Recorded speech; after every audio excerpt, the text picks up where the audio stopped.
Let's take a deep breath and let it go. Take another deep breath in together. Breathe in and let it go. One more together. Breathe in. And let's just drop into a moment of stillness together.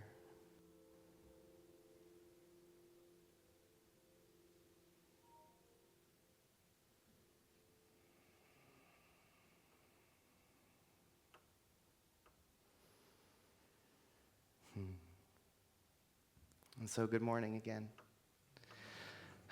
If you don't know me, I'm Reverend Elisha Christopher. I'm the spiritual director and the senior minister of the Center for Spiritual Living. I do use they and them pronouns. My ancestors immigrated to this country through Ireland, Scotland, Austria, and Holland, and I do have ancestors indigenous to the Americas as well. Love is waking up. I'm feeling it this morning. I've been feeling it all morning. I had spirit did something to me earlier. I found myself crying while getting dressed this morning, and then I've been freezing since I got here, and there's some sort of energies moving. So we're going to find out where it's going to take us.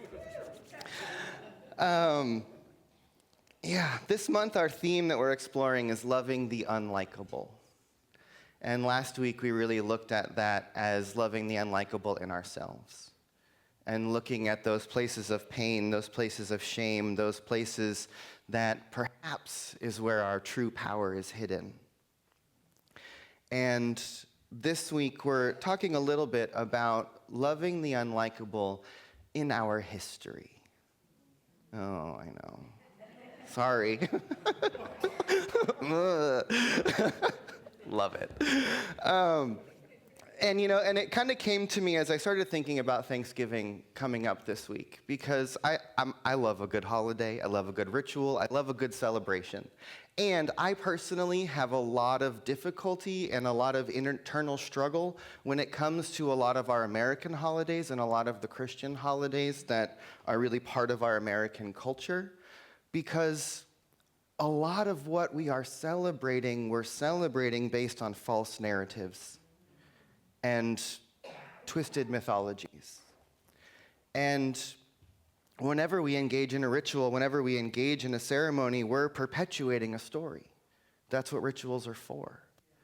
And so it's interesting to me that, here in this beloved community, our deep work is about contacting the sacred, right? Is about remembering our divinity and then acting that out in the world and living that way. And I have some exciting news, which is that this weekend, much of our leadership, members of our board, some of our practitioners, and some of our membership were led through a deep planning retreat looking at our strategic planning for the next 1 to 3 years for this organization. And early in the year, in January, we're going to be rolling out a whole bunch of stuff. We're going to have our annual meeting. We're going to invite you into some new story.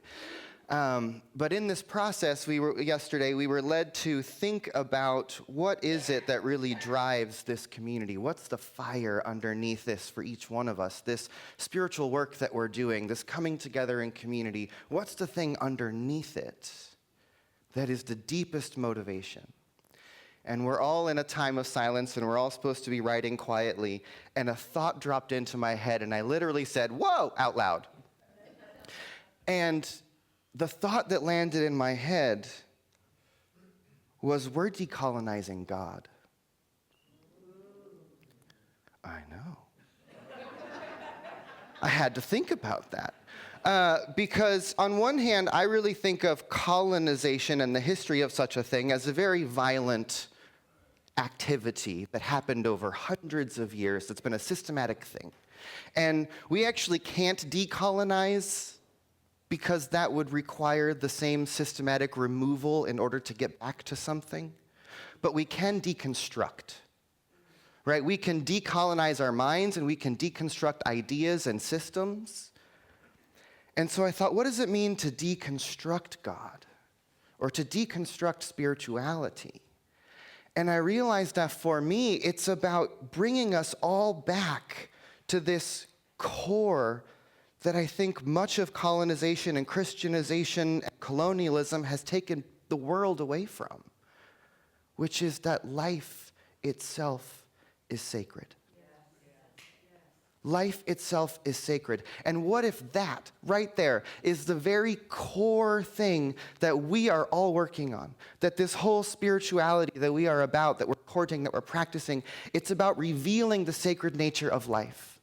And then acting that way, living that way, being in every aspect of our existence as if life is sacred.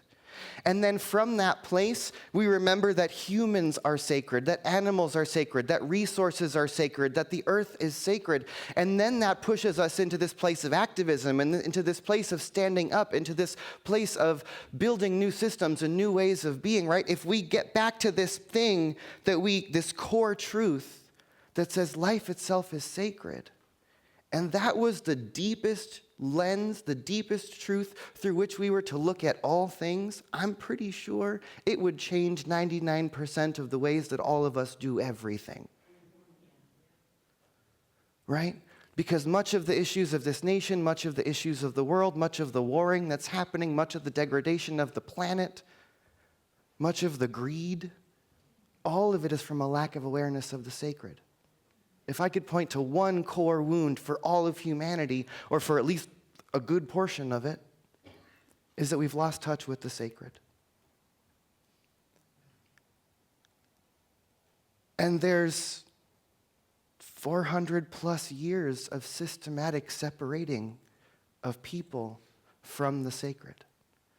Whether it's keeping us away from our bodies, whether it's stopping us from exploring realms of consciousness, whether it's to tell us that the earth is a dead thing that we can do anything we want to, or we can decide who's a human based on how they look or where they live or what side of a border they're on or what they believe, rather than saying everyone and everything is a living expression of God. And I think that all the pains and the traumas of the world come from that one forgetting. And so when we talk about waking up, when we talk about enlightenment, when we talk about the spiritual path, all of it is about revealing the sacred and then maintaining that in our awareness. Because it's really easy to wake up once and go, I got it. And then we forget pretty much immediately. And so we have to have practice. That's why we come together in community. That's why we sing these songs. That's why we pray. That's why we celebrate. That's why we're going to have our winter solstice service here on Saturday evening, December 20th at around 6:30 or 7. You'll be getting more information about that soon. Right? In this community, we've decided that winter solstice is our high holy day of the season. Right? Because again, it points us back to the thing that's underneath all of the religious holidays that are on top of it. All of Christmas and all the lighting up of the lights and all the celebrating and all the various holidays from Diwali, which we've been talking about, to Hanukkah, to Christmas. All of it happens at that particular time of year because there's this deeply human thing, which is we're part of a planet that has seasons, that has ebbs and flows that deeply affect us. And that part of being in tune with the sacred is being in tune with the rhythms of the earth. And so we celebrate the darkest night of the year, the night when we cross that axis and the light begins to return, and we look at the cultures that we've all been immersed in, and we get all these fabulous religious stories about how the light was born, or the light was maintained, or there was a miracle of light. It's because there's something underneath all of this. And that's that deconstructing I'm talking about. It's looking at the things that we take for granted, those particular holidays or celebrations, whether it's Thanksgiving or Christmas or whatever it is that you've been raised in, and realizing that there's a deeper something underneath these. And if we stay on the surface level, that capitalism and all these systems have told us to stay at the level of gift giving, stay at the level of turkey, stay at the level of, there's so much more underneath it. And so going into whatever your Thanksgiving celebrations are this week, I hope that in some way there's at least an acknowledgement of all the things maybe we're not so grateful for. of all of the ugly history of the genocides and colonizations that's taken place on this planet, in this country, of the exploitations. Yes, we're so grateful for all that we have in this nation. We are very privileged as Americans, and we have a lot to be grateful for. We shouldn't take it for granted. We should be deeply grateful for all that we have, but we also have to remember and realize at what expense have we received what we've been given. And that we have to acknowledge our history so that we can reveal our oneness. Because if we just go to the oneness, if we just go to the love, if we just go to the, I say this all the time, we love oneness when it's full of light and love. Oneness is a whole nother thing when it remembers and reminds in us that there's a whole lot of pieces that we may not like that we have to include in the oneness. And if it's things that we have to be healed, then we have to acknowledge them so that they can be brought forward, so that they can be healed, so that they can be integrated, so that we can create that wholeness and reveal it again. And we're living in a fractured world, in a fractured nation. And there's this wound of separation that exists in all of us, where we perceive ourselves as being separate from each other. We see ourselves as being separate from divinity. We see ourselves as being separate from the earth. And our deep spiritual work is to heal the seeming sense of separation. When we see ourselves in the other, no matter who or what the other is, there's room for love to emerge. And it's the love that we're calling on. It's the love that's waking up. And I say this all the time, but I so deeply believe that the conditions of our nation and the conditions of our world are the perfect recipe for love to awaken, right? We say this here all the time. Anytime we claim that we want to do, be, or have something to the universe wholeheartedly, I want to know and be love. I want to know and be patience. The universe doesn't grant you love and patience. The universe grants you the opportunities to love and be patient.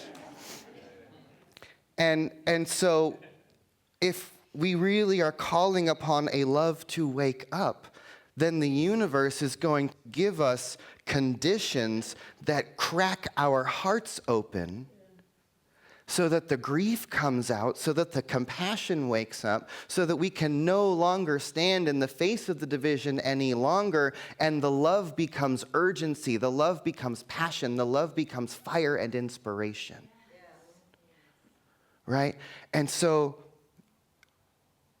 let that be our call, to remember that our job is to reveal and nurture the sacred nature of existence.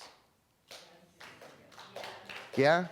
That's what we're doing. That's what we're here for. And then that goes out into everything that we do, and it should inform how we show up in the world. And it informs how we show up for each other. You with me? Yes. Great. Take a deep breath in.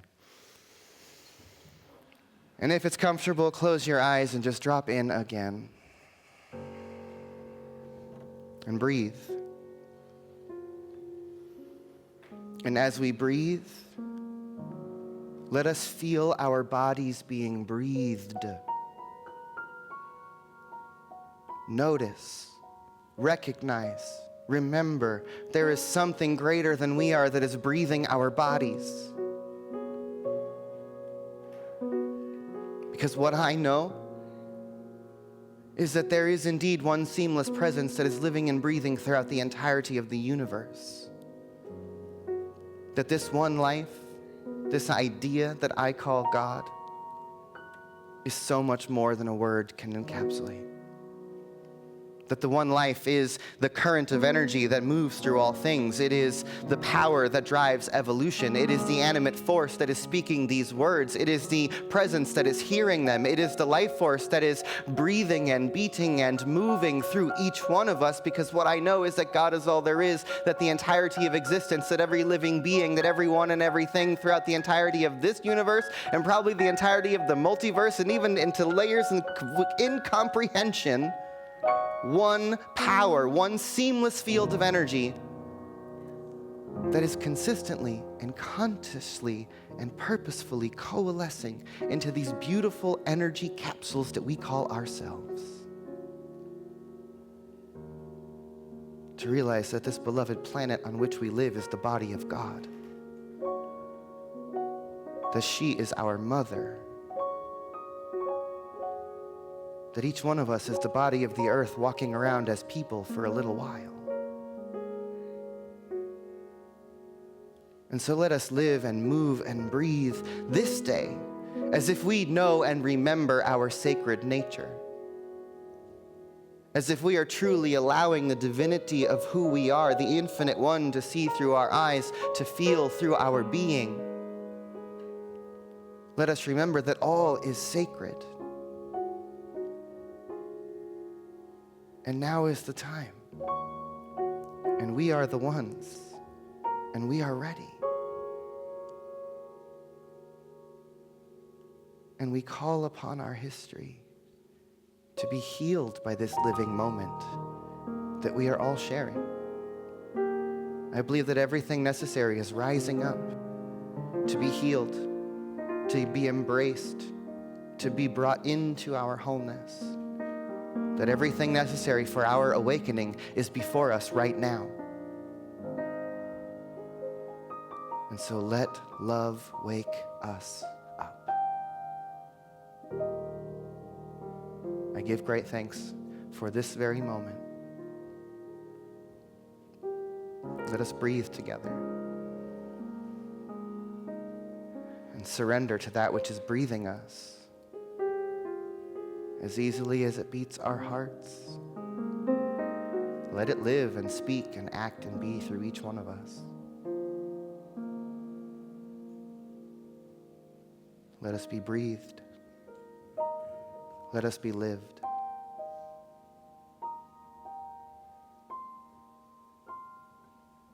Breathe in.